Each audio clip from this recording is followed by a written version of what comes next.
નમસ્કાર, good morning. સવારની શરૂઆત કરીએ ન્યૂઝપેપરની મુખ્ય હેડલાઇન સાથે. સૌથી પહેલા ગુજરાત સમાચાર. તમિલનાડુમાં એક સાંધો ત્યાં તેર તૂટે તેવો ઘાટ સર્જાયો છે, કારણ કે રાજ્યપાલ માન્યા નથી. વિજય સરકાર રચવા ફરી દાવો કર્યો, પરંતુ રાજ્યપાલ ન માનતા કાર્યકર્તાઓ વિફરી ગયા. રાજભવન બહાર જ વિરોધ પ્રદર્શન શરૂ કર્યો. મુખ્યમંત્રીને અપાતી સુરક્ષા વિજયને કેમ આપી દીધી? ડીજીપીને રાજ્યપાલના આકરા સવાલો અને ત્યારબાદ સુરક્ષા કાફલો હટાવાયો. ડીએમકે અથવા તો એઆઈડીએમકે સરકાર બનાવવાનો જો પ્રયત્ન કરશે તો ટીવીકેના તમામ 108 ધારાસભ્યો રાજીનામું આપશે તેવું ટીવીકે પાર્ટી તરફથી નિવેદન આવ્યું છે. 2025માં કુલ 4,06,348 H1B વિઝામાંથી 2,83,772 ભારતીયોને મળ્યા છે. કુલ અરજીમાંથી 72% રિન્યુઅલ એક્સટેન્શન કેસ છે. અપાયેલા વિઝામાં 62%થી વધુ હિસ્સો આઈટી સંબંધિત નોકરીઓનો છે. બંગાળમાં હિંસા વકરી છે. હાવડામાં 7 વિસ્ફોટ થયા. તંત્ર દોડતું થયું. હું મમતા સામે જીત્યું એટલે મારા પીએની હત્યા કરવામાં આવી તેવું સુવેન્દુ અધિકારીનું નિવેદન છે. ક્રૂઝ શિપમાં હંટા વાયરસથી 3ના મોત નીપજ્યા. 24થી વધુ શિપ છોડીને ભાગી ગયા. સમુદ્રી પ્રવાસમાં ફેલાયેલી નવી મહામારીથી WHO ચિંતિત બન્યું છે. ધાર્મિક રિવાજો પર સવાલો ઉઠશે તો ધર્મ તૂટવા લાગશે તેવું સુપ્રીમે કહ્યું છે. દાઉદી વહોરા સમુદાયની FMG પ્રથા ચિંતાજનક છે. દરેક સવાલો કરશે તો મંદિર મસ્જિદ ખોલવા બંધ કરવાના મુદ્દા પણ કોર્ટમાં પહોંચશે તેવું જસ્ટિસ નાગરત્નાએ કહ્યું છે. સીસીટીવી અને સૂચના બોર્ડ મૂકવાની માંગ કરવામાં આવી છે. સુરસાગર તળાવે સિક્યુરિટી ગાર્ડ સાથે રોજિંદી માથાકૂટ થાય છે. દહેજમાં પીએસનો જમાદાર મૃતકનો પીએમ રિપોર્ટ આપવા લાંચ લેતા ઝડપાયો છે. 1 લાખની માંગણી બાદ 60,000 લીધા હતા. વાઘોડિયાની દેવ નદીમાં યુવકને મોઢામાં દબોચી મગર કલાકો સુધી ફરતો રહ્યો. વડોદરા મગરે વધુ એક યુવકનો શિકાર કર્યો. ડિગ્રી ઓનર્સ કોર્સ ચાલુ રાખવા કે નહીં તે ફેકલ્ટી ઉપર છોડી દીધું. MS યુનિવર્સિટી સત્તાધીશોએ હાથ અદ્ધર કરી દીધા છે. વડોદરાના વિઝા કન્સલ્ટન્ટને ફસાવી યુપીના એજન્ટે 70 લાખ રૂપિયા પડાવી લીધા. વડોદરામાં હીટવેવ, તાપમાન ફરી વધીને 41.6 ડિગ્રી નોંધાયું. યેલો એલર્ટની આગાહી કરાઈ છે. ગેરરીતિના આક્ષેપ સાથે કોર્ટમાં રીકાઉન્ટિંગ માટે પિટિશન કરવામાં આવી છે. વોર્ડ નંબર 1ના તમામ 17 પ્રતિવાદીઓને નોટિસ ઇસ્યુ કરવા માટે અદાલતે આદેશ કર્યો. યુનિવર્સિટીની ટેકનોલોજી ફેકલ્ટીના 65% વિદ્યાર્થીઓનું કેમ્પસ ઇન્ટરવ્યુમાં પ્લેસમેન્ટ. કોમ્પ્યુટર સાયન્સના વિદ્યાર્થીને 13.40 લાખનું પેકેજ મળ્યું. ગાજરાવાડી માર્ગ પર ફૂટપાથ ગાયબ. રખડતા પશુઓનો ત્રાસ યથાવત. અકસ્માતનો ભય. ન્યૂ VIP રોડ પર પૂજારી પિતાએ પૈસા નહીં આપતા પુત્રએ પિતાને જ ચાકુના ઘા ઝીકી દીધા. એક નજર દિવ્ય ભાસ્કરની મુખ્ય હેડલાઇન્સ પર. ગુજરાત ગુનાખોરી તરફ આગળ વધી રહ્યું છે. 2 વર્ષમાં ગુનાખોરી 18% વધી ગઈ છે. ઉત્તર પ્રદેશ બાદ સૌથી વધુ ગુના ગુજરાતમાં થઈ રહ્યા છે. NCRBનો રિપોર્ટ આ કહી રહ્યું છે. આંકડાઓ આવા સામે આવે છે. 1 વર્ષમાં 6.25 લાખ ગુના નોંધાયા. 58% દારૂ અને ડ્રગ્સના, જે દેશમાં સૌથી વધુ છે. અપરાધીઓ જાણે ગુજરાતમાં ભયમુક્ત બન્યા હોય તેવું લાગી રહ્યું છે. શિક્ષણમાં સુધારા માટે રાજ્ય અને જિલ્લામાં ટાસ્ક ફોર્સની ભલામણ. AI પર ભાર મુકાશે. નીતિ આયોગ એક દાયકાની શિક્ષણ વ્યવસ્થાનું વિશ્લેષણ કર્યું. બિહારમાં સમ્રાટના મંત્રીમંડળમાં 32 નવા મંત્રી. નીતિશના પુત્રએ પણ શપથ લીધા. ભાજપના 16 અને JDUના 15 ધારાસભ્ય મંત્રી બન્યા. બનાસકાંઠા પાટણ જિલ્લામાં સૌથી વધુ ગરમી પડશે. યલો એલર્ટ જાહેર કરવામાં આવ્યું છે. 10થી 13 મે સુધી ઉત્તર ગુજરાતમાં હીટવેવ. પારો 44 ડિગ્રી જઈ શકે છે. જનગણમનની જેમ વંદે માતરમનું અપમાન પણ દંડનીય ગુનો ગણાશે. પ્રસ્તાવને કેબિનેટે મંજૂરી આપી, જે સંસદમાં રજૂ થશે. જાન્યુઆરીમાં કેન્દ્રએ નિર્દેશ કર્યો હતો કે વંદે માતરમના 6 છંદો ગાવા જરૂરી છે.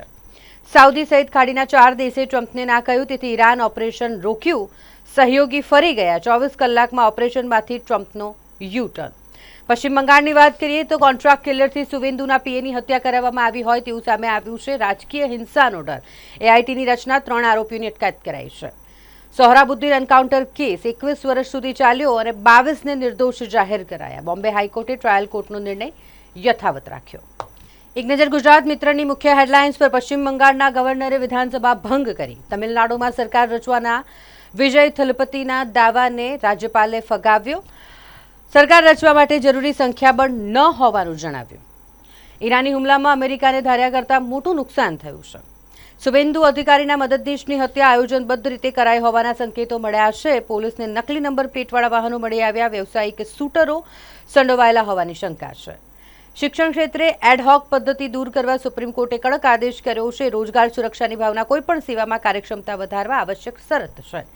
સાઉદી અરેબિયાને કારણે ટ્રમ્પે પ્રોજેક્ટ ફ્રીડમ અટકાવી દેવો પડ્યો. ટ્રમ્પે અચાનક આ ઓપરેશન શરૂ કરતા સાઉદી નેતૃત્વ નારાજ થઈ ગયું.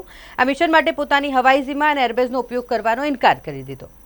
ઓપરેશન સિંદૂરની લડાઈમાં પોતાને વિજયી સાબિત કરવા પાકિસ્તાનની ખર્ચાળી યોજના 500 કરોડના ખર્ચે વ્યાપક જનસંપર્ક અને મીડિયા પ્રચાર અભિયાન શરૂ કરવાનું આયોજન. ફક્ત સ્થાનિક પ્રજા જ નહીં પણ વૈશ્વિક સ્તરે પણ પ્રચાર કરવામાં આવશે. મોદી અને મંત્રીઓ ભાજપના નેતાઓએ પોતાના પ્રોફાઇલ પિક્ચર બદલ્યા. ઓપરેશન સિંદૂરના 1 વર્ષની ઉજવણી કરી. ચીનના 2 ભૂતપૂર્વ સંરક્ષણ મંત્રીઓને ભ્રષ્ટાચાર બદલ મૃત્યુદંડ સંભળાવવામાં આવ્યો. પાકિસ્તાનમાં શાળાની છત તૂટી પડી, જેમાં 4 બાળકોના મોત નિપજ્યા છે.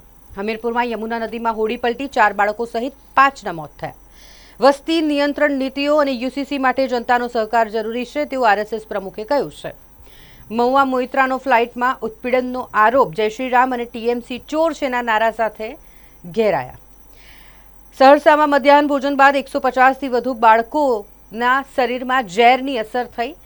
દાળના વાસણમાંથી સાપ નીકળ્યાનો વાલીઓએ ગંભીર આક્ષેપ કર્યો છે. એક નજર લોકસત્તા જનસત્તાની મુખ્ય હેડલાઇન્સ પર. ઓપરેશન સિંદૂરને 1 વર્ષ પૂર્ણ થયું. પાકિસ્તાનના 13 વિમાનો અને 11 બેઝને ભારતીય સેનાએ તબાહ કર્યા હતા. ભારતીય વાયુસેનાએ પાકિસ્તાનમાં આતંકી ઇન્ફ્રાસ્ટ્રક્ચર પરના હુમલાના 88 સેકન્ડના ફૂટેજ રિલીઝ કર્યા છે. ભારતીય સેના, વાયુસેના અને નૌસેનાએ ઓપરેશન સિંદૂરને ઐતિહાસિક સફળતા ગણાવી. 65% દેશી હથિયારો વડે આતંકી ઠેકાણા પર હુમલા કરાયા હોવાનું પણ કહ્યું. ભારતીય પેટ્રોલ ડીઝલના ભાવ વધારવા જ પડશે, બીજો કોઈ છૂટકો જ નથી. આઈએમએફનું આ કહેવું છે. પ્રાંત અલ્બર્ટાને અલગ દેશ બનાવવાની માંગ વધુ તેજ બની છે.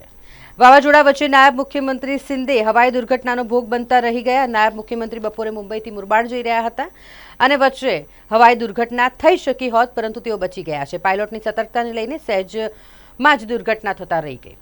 દેખાદેખીમાં પરદેશ ભણી ડોટ મૂકનાર 25% લોકો લીલા તોરણે પરત ફરી રહ્યા છે. દર વર્ષે આઈટીના છાત્રો વિદેશ જઈ રહ્યા છે. વિદેશ જનારની સંખ્યા વધી અને 40% થઈ ગઈ છે.